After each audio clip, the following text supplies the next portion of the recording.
My name is Sam Sengo. Sam Sengo is my beautiful name. I am born again. I'm a Christian. I'm a pastor by profession, by calling rather, and a businessman by profession. I run a company in Thika together with my wife, who will introduce herself. My name is Penny Sengo, and I'm a wife to this amazing man right next to me. And we work together. I'm the office admin. And this is our love story. We met back in 2016.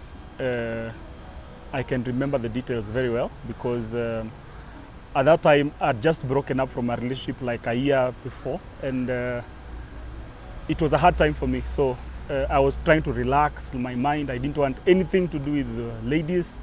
So this time I'm called to train a certain group. I'm a music trainer, so I'm called to train this group. And so as I'm training them, the one who had invited me made me angry.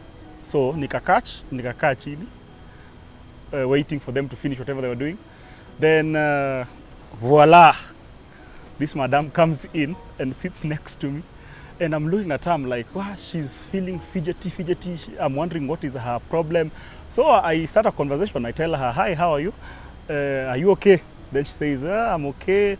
And my story ends there. The glory and continues with her story, because that is where the gist of the story, the juice is. Well, actually, I went to visit a friend in the studio, and this friend of mine didn't believe me for one that in a studio you have to remove your shoes.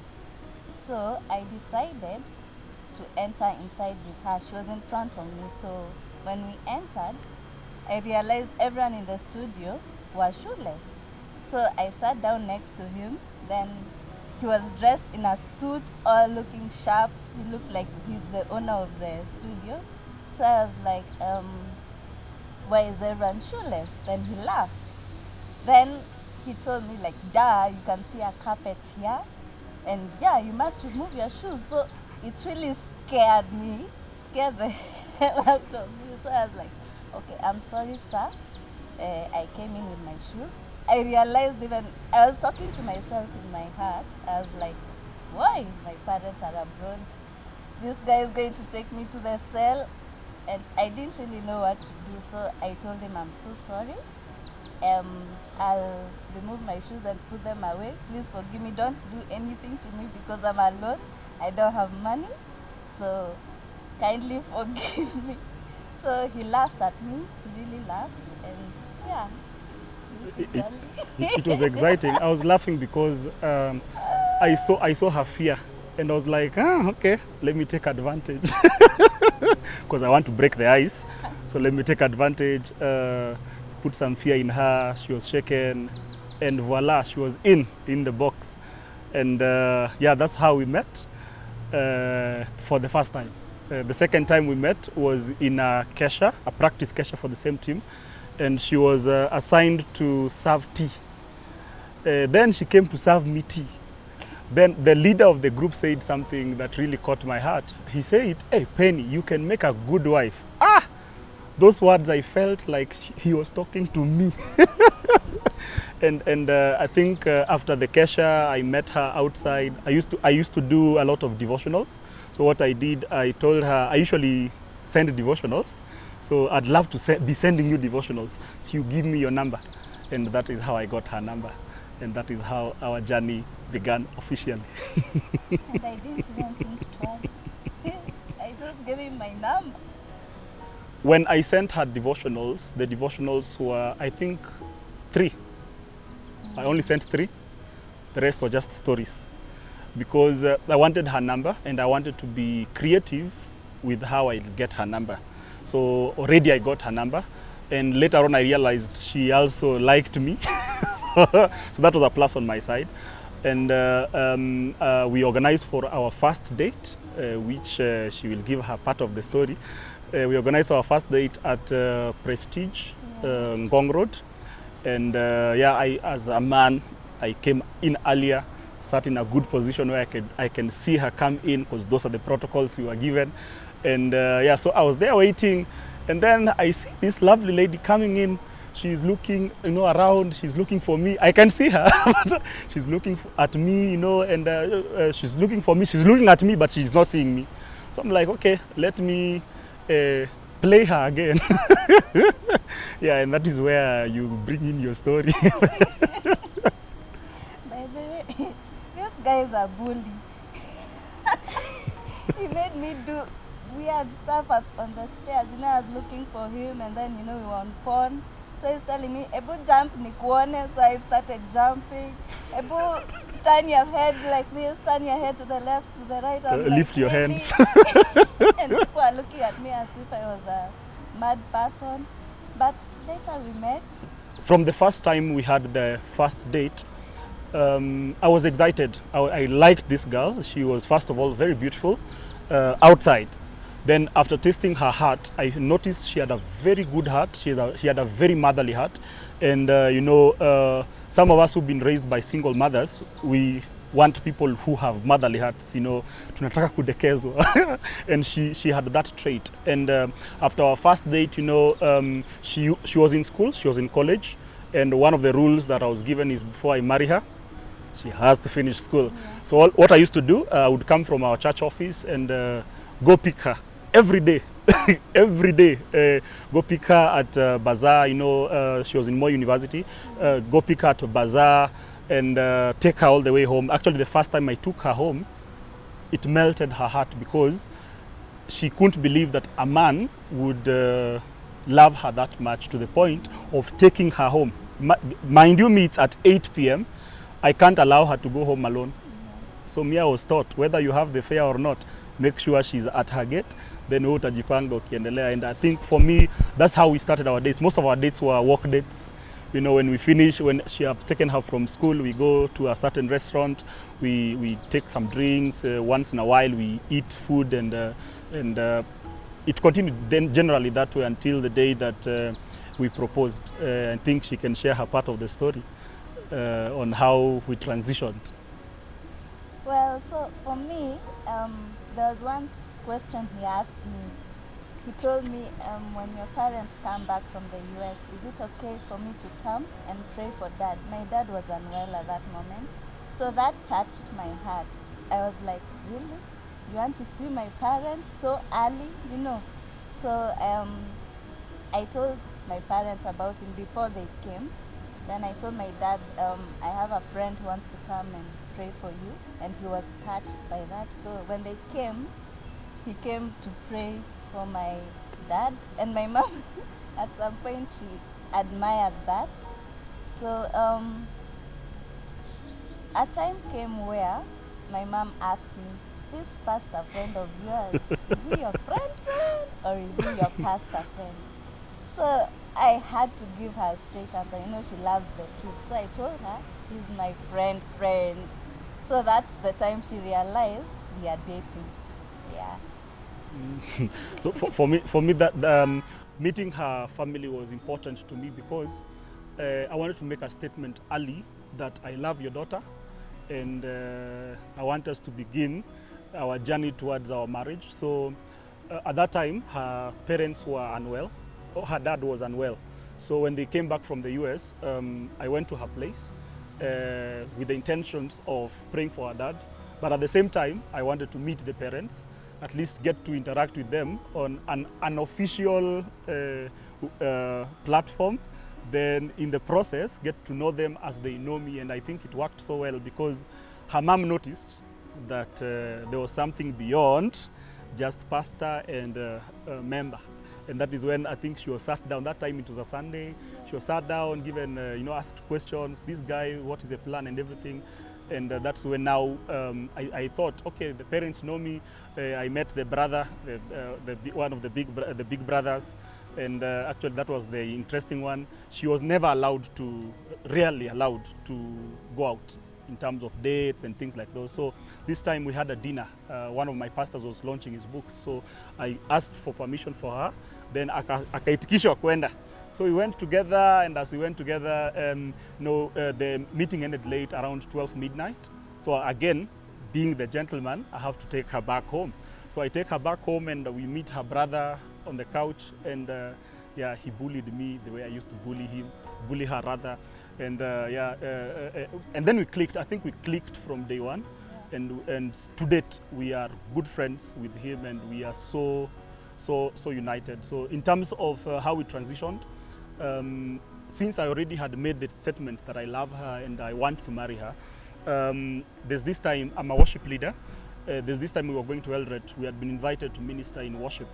And again, I went to her mom. Remember, alikuwa nafungiwa sana, hawezi kwenda out. So I told her mom, you know, I'd love to go with her to Eldoret. And then her mom said, yes, okay, if it is you. that really melted my heart. So if it is you, just go with her. She loves nature, so I wanted to do a proposal, you know, in the field, you know, somewhere, Karura Forest, you know.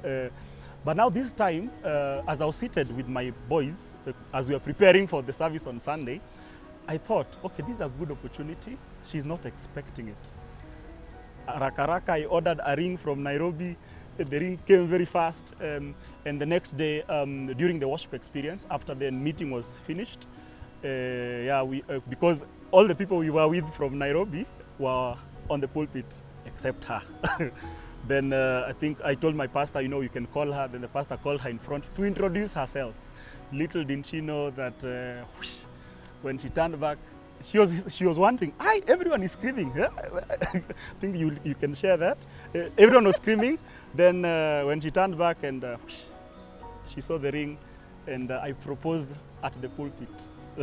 on the pulpit, at the pulpit, potato. Maybe you can share your story on that, on the proposal, which was very exciting for me. Yeah, actually, the week before, something told me, Penny, do your nails, you know, someone is going to propose. And something else told me, you must be out of your mind. Stop thinking like that, you know. So I like went to the negative side. Don't do your nails. That time my nails were bad. So that day when he proposed, I wore a short skirt, and I was very afraid of the public. So when he knelt down on his knee, I found myself kneeling down on both knees. So I was so scared. I really wanted to like hide myself at the corner where the other people were, but I didn't know what to say really, because I wasn't prepared. You know, it's a proposal, it's a surprise, you know. So I was like, what will my parents think? What will my family think? You can't say yes right now, you know, but something just told me say yes. Just say yes. So I said yes. And it was just amazing. And no one even told me anything, not even a hint. It's a surprise. No, but still, there are hints, you know. As in dress like this, put on makeup, you know, make yourself look good for that moment, you know. Yeah, but it was amazing. It was amazing. Now I've proposed to her, and everyone is excited. Now my mind went straight to the wedding, because after you've proposed, definitely you have to get married.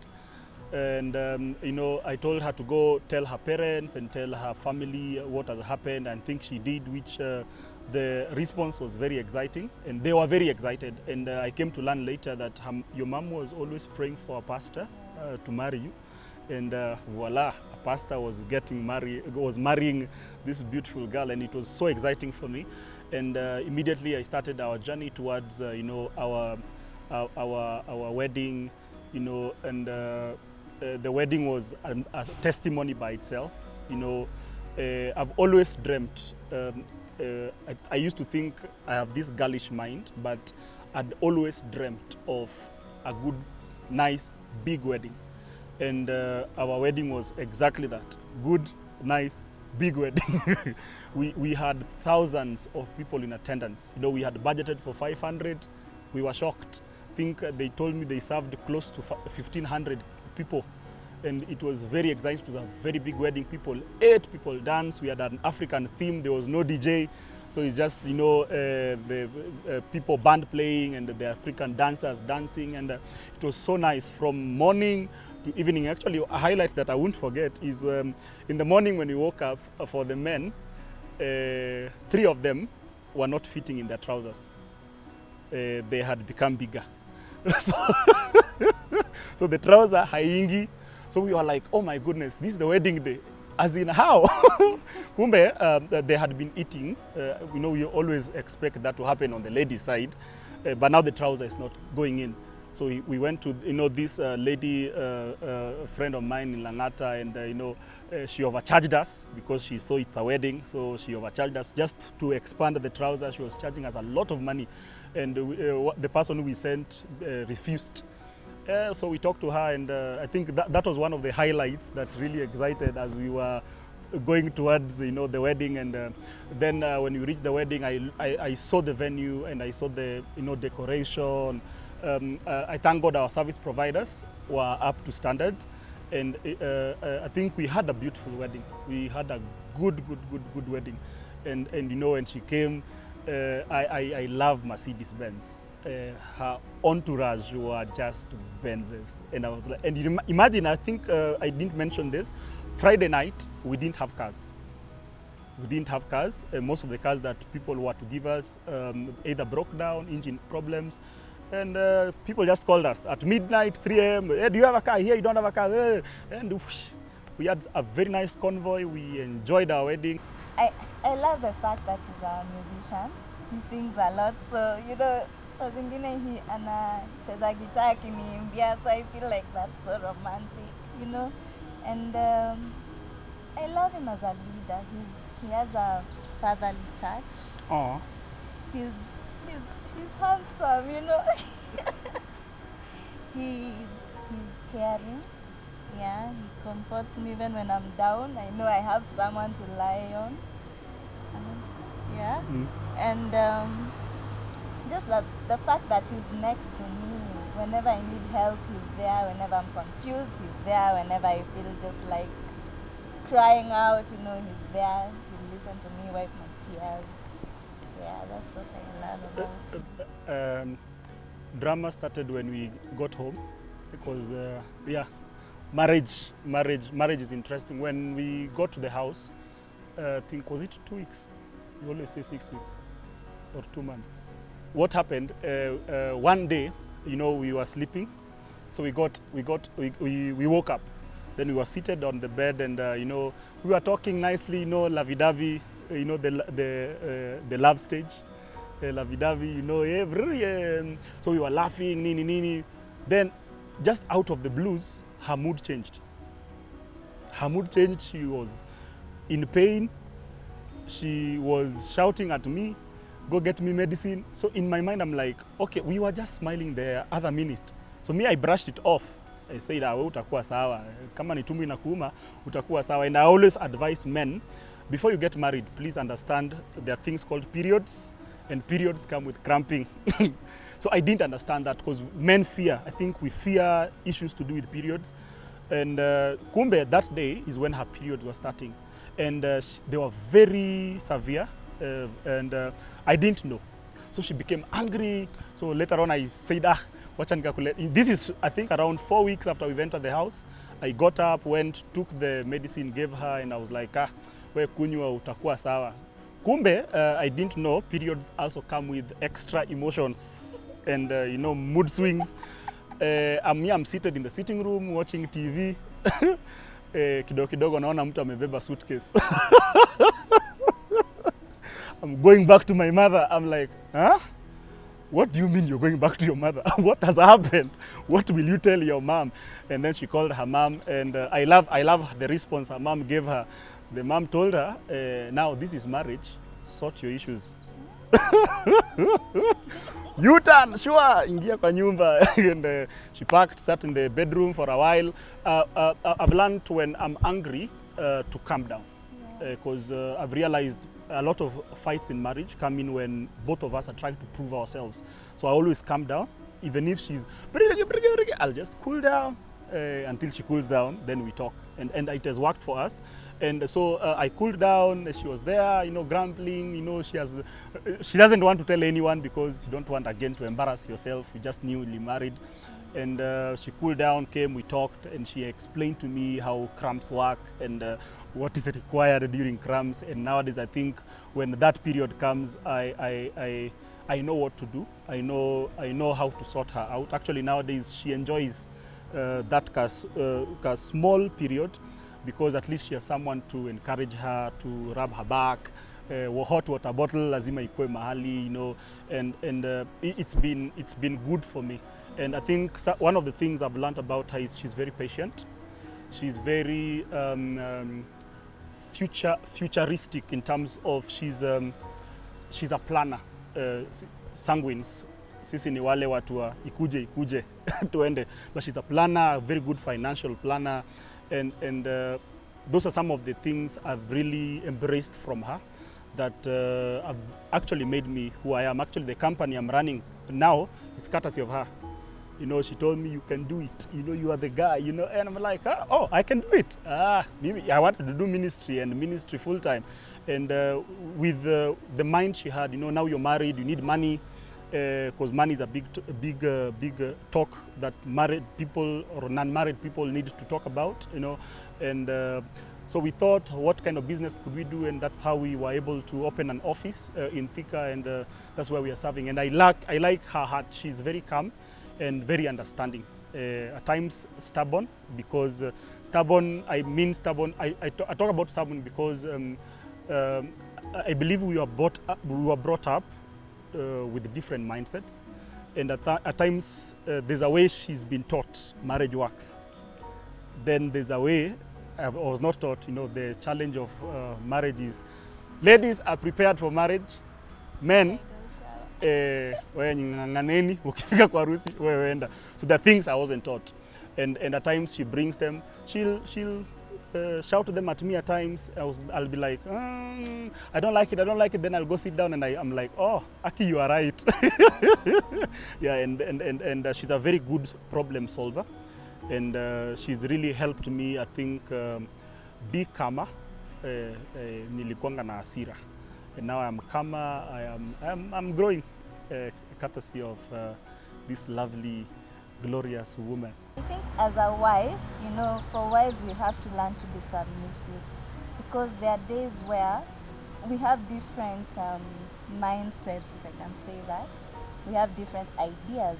So there's a way we should think together, So handling conflicts, one has to be on the submissive side, and the other has, one has to say sorry, to apologize, which sometimes it's hard, but for wives, lazima tunyenyekee kidogo.